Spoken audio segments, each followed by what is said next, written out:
Il a vraiment contribué à faire progresser la prise de conscience de la lutte politique des Noirs. On ne peut pas sous-estimer son impact.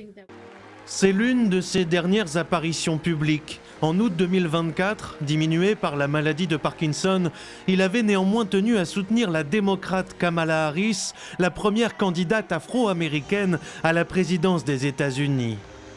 40 ans plus tôt, c'est lui, Jesse Jackson, qui montrait la voie lors des élections primaires en devenant le premier afro-américain à y réaliser une percée d'ampleur, se hissant même en deuxième position en 1988, notamment grâce à ce ton rassembleur qui élargira alors le discours et l'électorat démocrate.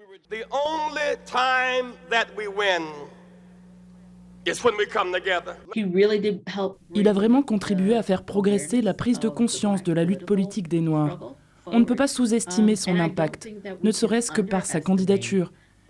Il n'a pas remporté l'élection, mais le fait qu'il ait démontré la nécessité de cette lutte est indéniable. Il a véritablement préparé le terrain pour que Barack Obama devienne un candidat crédible. Pleure-t-il ce jour-là de bonheur ou de déception de n'être à sa place ? Après Martin Luther King et avant le 44e président, c'était lui, la figure de la lutte contre le racisme et pour les droits des Afro-Américains.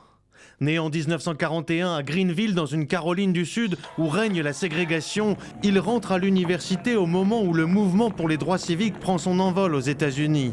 En 1965, il sera de ceux qui marcheront entre Selma et Montgomery pour défendre l'accès au vote des Afro-Américains. C'est à cette époque qu'il devient proche du prix Nobel de la paix, avant son assassinat en 1968. L'héritage est lourd à porter, et entre-temps devenu pasteur, il trace son propre chemin, se distinguant d'un militantisme plus radical et prônant la réconciliation entre blancs et noirs issus des classes populaires.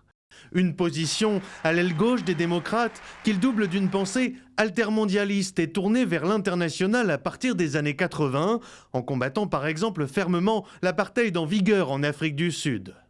Malgré des polémiques, comme en 1984 lorsqu'il utilise un terme antisémite pour parler de New York, ou lorsqu'il soutient le chanteur Michael Jackson pendant son procès pour abus sexuels sur mineurs en 2005, sa carrière de médiateur international et d'émissaire du président Clinton pour l'Afrique le conduira plusieurs fois sur le continent, du Kenya au Nigeria, en passant par la Guinée, ou encore comme ici en Côte d'Ivoire en 2009, prônant, ailleurs comme dans son pays, le dialogue et la réconciliation.